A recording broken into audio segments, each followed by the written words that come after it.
Greetings, beloveds, and peace be with you, and welcome to Unity of Tempe. Now, if you're joining us online when this video goes up, we are glad you're watching online, and we do affirm that you will come and join us in person very soon. How excited are we for everyone to come and join us in person? Yes, we're very excited for them to come and join us in person. So, have you ever felt trapped in a... Yes, I felt trapped. Have you ever felt trapped in a cycle of doubt, self-doubt, and inaction? Yeah, you can put your hands up or not. It's okay. Have you ever let negative thoughts stop you from pursuing your passions and expressing your authentic self? Yes. Have you ever wondered, is there more to life than what you are currently experiencing? Anyone? Ever? Yes. Oh my goodness. Now, if so, you may be suffering from limiting beliefs, mental barriers that keep you from reaching your full potential. And this can affect your self-esteem, mental health, and happiness. I think we can all say yes. We've all been there at times, right? But the good news is that limiting beliefs can be overcome. Thank God for that, right? So last week, we started a new series, Getting Unstuck, and we focused on 9 keys of self-awareness as the first step in getting unstuck. And don't worry, if you weren't here last week, you can catch it online, unityoftempe.org. Or you can just follow along today. You'll still get something out of today. But today, we're going to stand up to our limiting beliefs and challenge them. Who's ready to do that? Yes, we want to stand up to them, not say, yes, you win limiting beliefs. No, we want to stand up to them. So we're going to dive in. Is everyone ready? Y'all ready? Okay, good. Well, key number 1 in standing up to and challenging our limiting beliefs is to identify limiting beliefs. Duh, right? I love this quote. When you bring a limited belief to light, you discover it doesn't belong to you. It came from your parents, from your family, from your friends, from society. A lot of them come from society, right? What? Yeah? I was just staring at her. Yeah. You bought into it, but it isn't yours. Holding on to something that isn't yours is called theft. Don't be a belief thief. Let go of what isn't yours. I just love that. Don't be a belief thief. Oh my goodness, I'm being a thief if I'm holding on to these limiting beliefs. That sure sets a lot of different light on it. So our limiting beliefs are often rooted in self-doubt, in fear, or in past negative experiences. So we have to pay attention to the thoughts that arise in challenging situations and when we are pursuing our passions and our goals, because a lot of times when we want to pursue our passions and goals, what comes up? All telling us you're not good. We'll just go into that later. But just become aware of any self-sabotaging thoughts you have about yourself or your situation. Be as specific as possible and identify what you're telling yourself, because often we just hear all that stuff going blah, blah, blah, blah, on in our head, but we don't really know what exactly we're saying to ourselves. But if we listen very carefully, what am I telling myself? What is my self-talk? Then see if you can identify the source of this negative belief about yourself. For example, did someone tell you that you're not good enough? Did you have a bad experience that made you doubt yourself? Did you compare yourself to others and feel inadequate? Number 3, a lot of the times, right? We are just a society that does that a lot, right? So then dive deeper to understand the underlying belief behind the negative thought. For example, I can't do this might be rooted to a belief that you're not capable or lack the necessary skills. We're going to talk about that a little bit later. But now we move on to the second key in standing up to challenging beliefs, which is recognize the difference between beliefs and truths. Kathy Sparrow said, when we buy into those limiting and marginalizing stories, our souls are in exile. When we believe those lies about ourselves, our souls are in exile. This hit me in a huge way. Like my soul is in exile when I'm not living to my full potential in life. Limiting beliefs and self-sabotaging thoughts are not facts. They are not fixed. They are not permanent, but flexible and changeable. And we can choose to believe something different about ourselves if it serves us better. For example, instead of believing that you're not smart enough, you can choose to believe you're always learning and improving.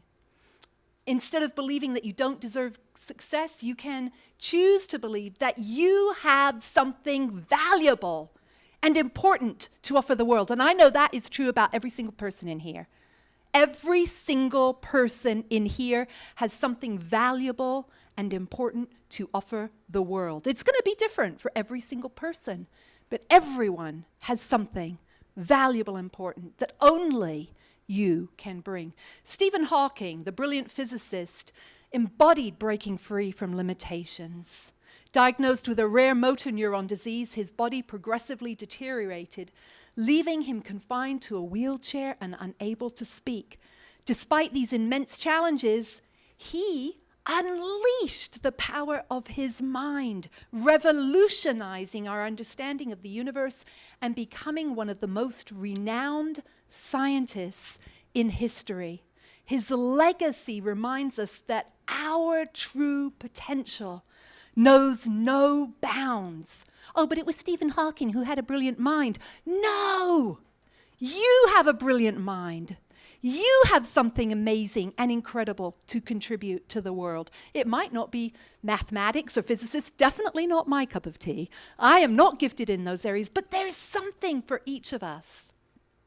So the third key in standing up to and challenging limiting beliefs is to, we'll say this together, question validity. Let's say it. Question validity. I love Pema Chodron, who says, do you see the stories that we're telling ourselves and question their validity?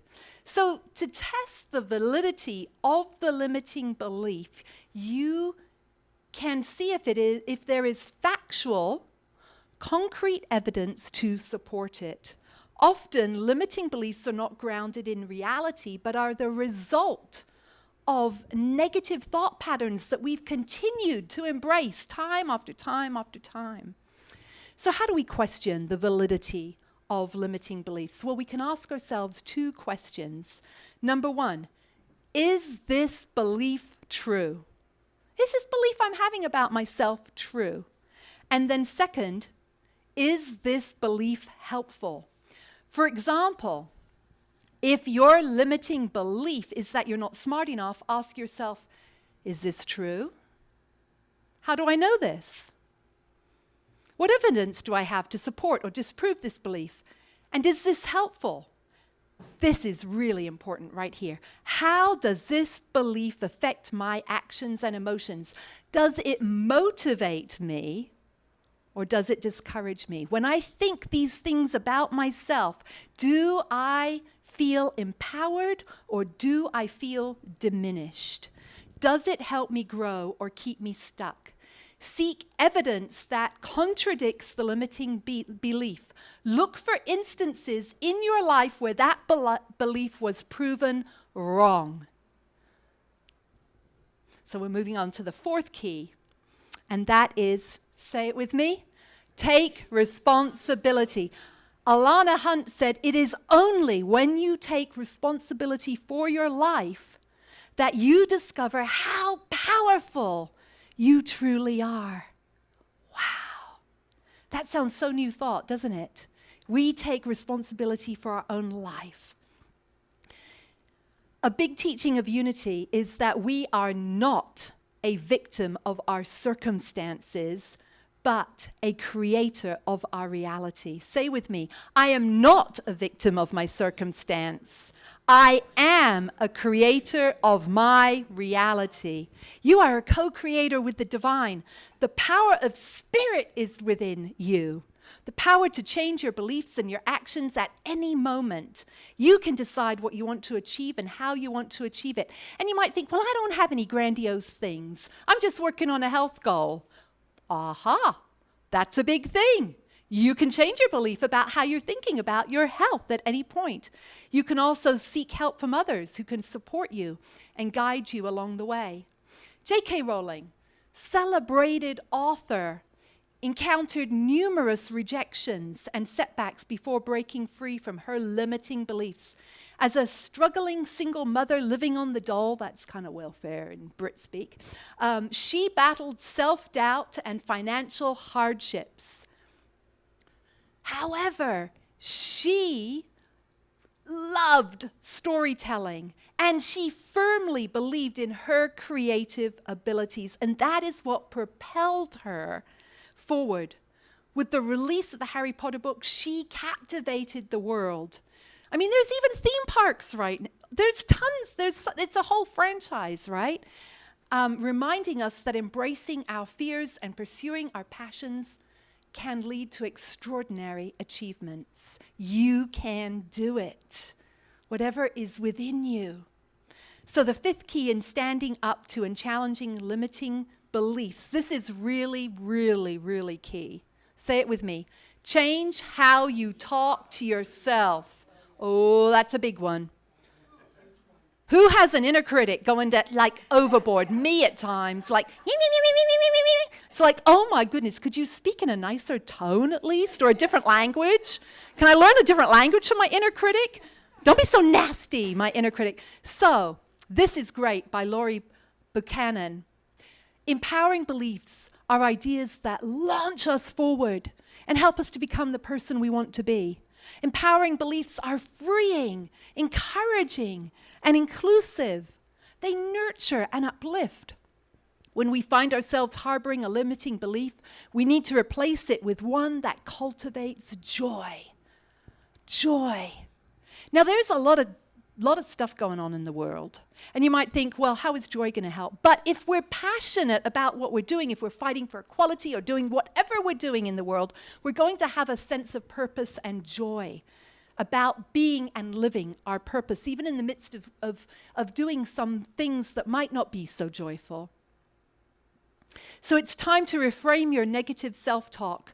And reframing is a powerful cognitive technique to shift negative or disempowering thoughts into positive or empowering ones.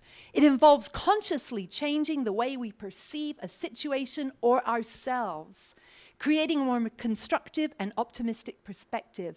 Once you've identified the negative thought and its underlying belief, remember we did that earlier, reframe the self-doubt into a statement that emphasizes your strengths, potential, and determination. For example, I'm not good enough. Who has not ever thought that? Is there anyone on the planet who's never ever, well, maybe, but we won't go there. Is there anyone who's never thought that in this room? We've all thought that at times, right? I am not good enough. It can become, I am worthy and deserving of success and happiness. I'll never be able to do this. Who's never thought that? We've all thought that at times. That can become, I am capable of learning and improving. I always fail. I always fail, or I'm going to fail. Can become, I learn from every experience and use it to grow stronger. Reframing in the present tense helps reinforce the positive belief and aligns your subconscious mind with the desired outcome. Wow, something amazing is happening. It might just say like, well, I'm just saying, doesn't do anything. But we're rewiring our brain to align with our potential and our success. Repeating reframed statements daily supports us in internalizing them. It boosts our confidence and helps us achieve our goals. Attach the reframed statement when you say it. Let's say, what's one that we want? I am worthy. That's a good one for everyone, right? I am worthy. Then you can attach it with an anchor to your wrist or to your heart and breathe into it. That kind of grounds it into us. I am worthy. Put your hand on your heart and tap to it. I am worthy. I am worthy. I am worthy. I am worthy. See how that little shift right there makes you feel a little different, right? And create a mental image of success and immerse yourself in positive emotions associated with that achievement. And combine your reframed statements with gratitude to amplify their effectiveness. Express gratitude for your past achievements and the achievements that are coming. Thank you, thank you, thank you for all the achievements. Look, I learned to walk. I'm not crawling around in the dirt anymore. I learned to walk. Okay, that's a great achievement. Look, I went to college. I have this degree and this degree and this degree, or whatever it is, and ground yourself in that grateful and thank you in advance of all these other achievements that are coming. Such techniques assist in the creation of making those new neural pathways. Okay, so we move to number 6. Let's say it together. Persistence and action. I love this. I found this on a social yesterday. And you might think, well, it doesn't really fit. But I feel like it does. Because what we're looking for in the world right now, at least me, because it feels kind of like really interesting situation worldwide right now, is some hope. Have you heard about glimmers? They are the opposite of triggers. A glimmer is a tiny micro moment of hope. Once you begin to look for them, they will start to appear everywhere. Don't you love that? Sometimes we look out at the world and we wonder, and we see a little glimmer. We see a little glimmer of hope. I was at the Art Museum in Chicago recently, and I saw so many young people there. It gave me such a huge glimmer of hope that people were excited to be there. Changing limiting beliefs takes time and effort. Be patient with yourself. Don't get discouraged if you encounter setbacks. Remember, you are not the negative thoughts you think about yourself. You can even reframe that statement. You can say, I am not the negative thoughts I think. Say it. I am not the negative thoughts I think. Yes, it's not a pure affirmation because we've got a not in there, but it's a step moving. At least we're not like saying, yeah, I am this. We're saying, I am not that. I am not that. You are not your limited beliefs. I am an overcomer. Say with me, I am an overcomer. You do not give up at the first hurdle. Say with me, I am an achiever. I am here to live my full potential. Say with me, I am here to live my full potential. To shine. What are you here to do? That's it. I am a beloved child of God, here to be an ambassador of what? Of good.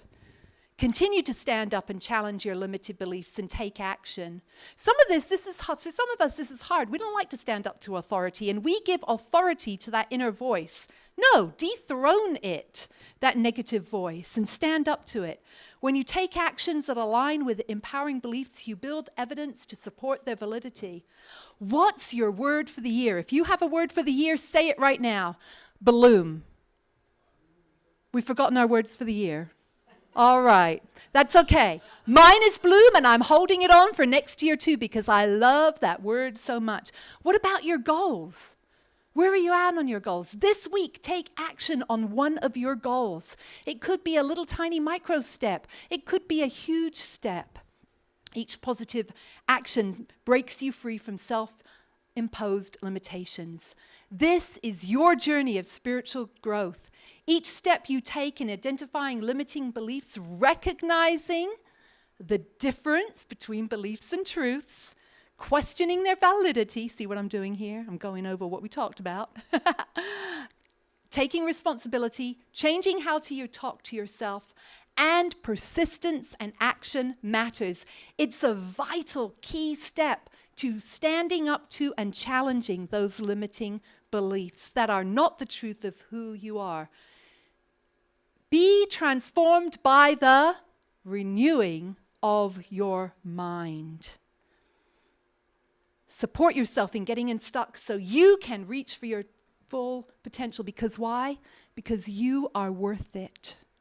And you have something to contribute that only you can bring. So I'm going to anchor the message today, and Ron's going to play a little tinkly music, with something from Reverend Jackie Holland from the Center for Spiritual Living, which is another denomination, Science of Mind denomination, religious science, from Boise, Idaho. I saw this also on social, and I reached out to her, and she said that she was just honored that I would share it with you. She wrote, and we'll use this as a prayer. In the last few days, I have found my mind wandering into the all too fertile fields of negativity. I ask myself, have I prayed about this as much as I have talked about it? Do I really have the power to change the direction my thoughts are taking? And so I return to the basics of our philosophy for guidance, to help me through the challenge of negative thinking. Dr. Ernest Holmes, the founder of Science Mind's sister denomination of Unity, wrote that what we are demonstrating today, tomorrow, and the next day is not as important as the tendency which our thought is taking. For those who tend to dwell on limited negative thoughts, Dr. Holmes suggested that we dwell upon the magnitude of the universe. Have faith in God, in life, and in humanity. He advises us. Through spiritual discernment, we see that we have within us a power that can overcome every obstacle in our experience and set us safe, satisfied, and at peace, healed, and prosperous in a new light and a new life. We have as much of this power to use as we believe in and embody. The storehouse of nature is filled with infinite good, awaiting the touch of our awakened thought to spring forth into manifestation in our lives. But the awakening must be within our thought. Clearly, there are profoundly difficult things happening in the world right now. But are we adding to the difficulty or to the healing by our thoughts? I invite you all to pray with me for peace and oneness. I ask you to sow the seeds of love, compassion, peace, and hope around the globe and in the hearts of people everywhere. And as you pray, do so with faith and conviction, sensing a deeper union with life, a greater sense of that indwelling God, the God of the seen and unseen that is within us. We need to know in the depths of our hearts that it is done unto us and our world as we believe. And so it is.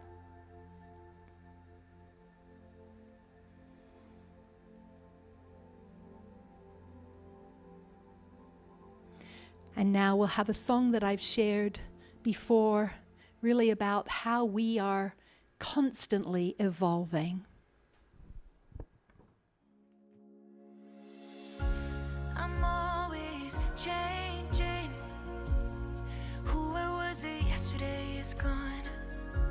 Embrace who I am today and let go of who I was before the dawn. Take only what I need with me. Leave behind hurtful memories.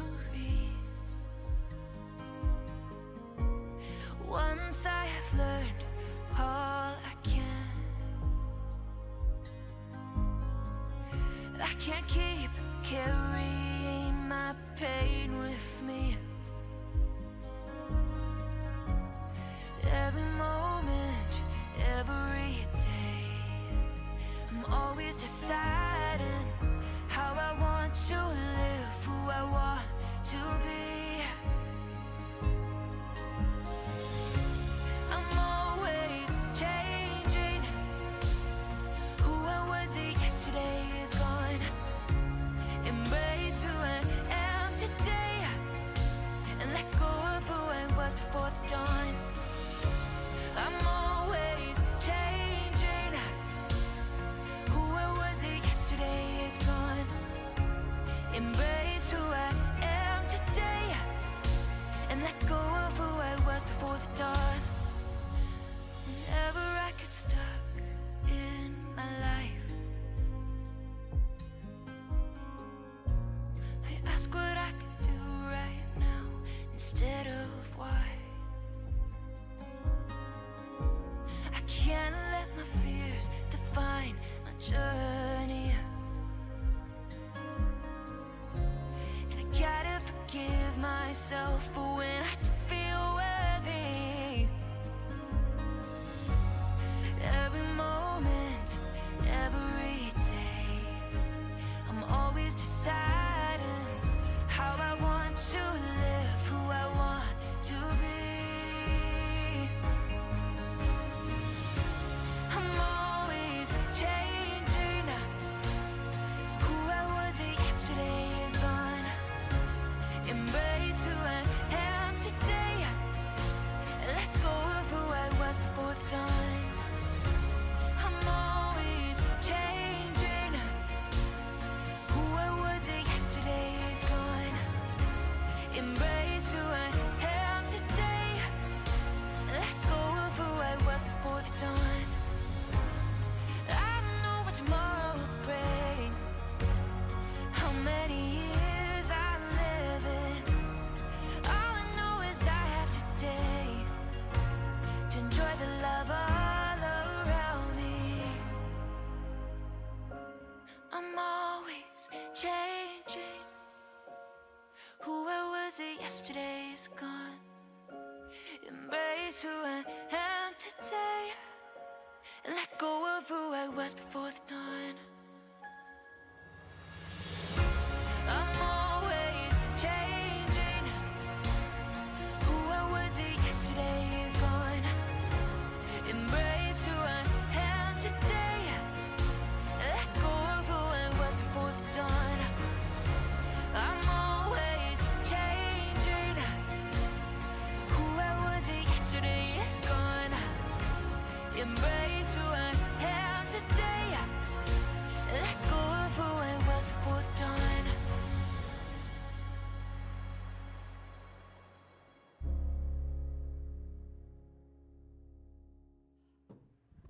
That always gets to me so much. That little, struggling to get along and then like lifting up and being the butterfly. And that's so true. We're always changing.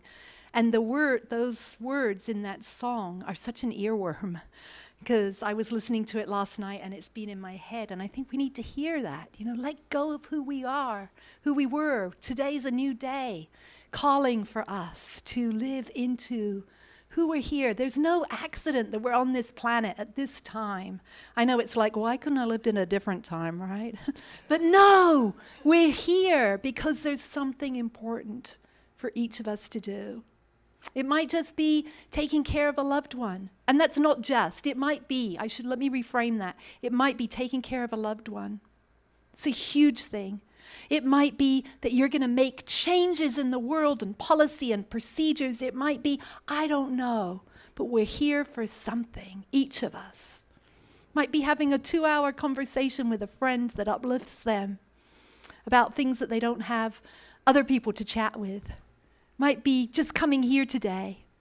I don't know what it is, but there is something for you.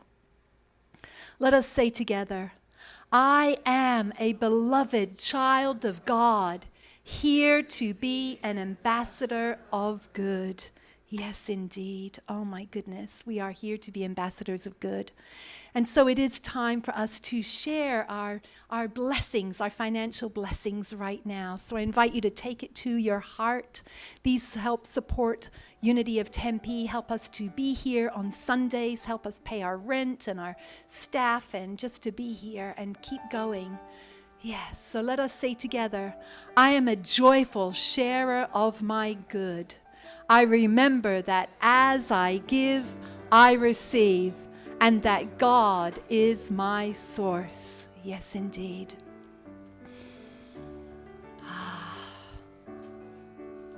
We're so grateful also for you online who are sharing your abundance. It does help us to be here. We see everyone that is sharing today, and even if they're not able to share today, that everything comes back a bazillion-fold. Thank you, God. And we also bless every single prayer that is in the prayer box. If you would like to add a prayer into the prayer box, it's in the back. Every prayer that's ever been in the prayer box or ever will be in the prayer box. Thank you, Joe. We bless these gifts. We bless each person who has given. We bless them. And so it is. Amen. Thank you, Joe. So we do partner with the Church of the Epiphany to support Matthew's food crossing and some things that are needed. This really helps our local community. But the most important thing right now, I think, continues to be water. How's the water situation? Do we know? I saw people bringing in water today, but this is for our unhoused neighbors. There's water stations set up around the area, around Tempe area. This really supports our unhoused neighbors in feeling hydrated and their little four-leggeds as well. Next Sunday, we'll continue our new series. Don't miss this opportunity to get unstuck. Who found today's message helpful in any way? Yes, good. So come back next week, and who will you bring? Who also can get unstuck? Because we're going to journey on in getting unstuck. And it's time for us to get unstuck and live into our real purpose. And so now we'll say our prayer for protection. The light of God surrounds us. The love of God enfolds us. The power of God protects us. The presence of God watches over us. Wherever we are, God is. All is well, and we are grateful. Yes, and so it is. Amen. Beloveds, watching online, we hope to see you in person very soon. Blessings and namaste on your week.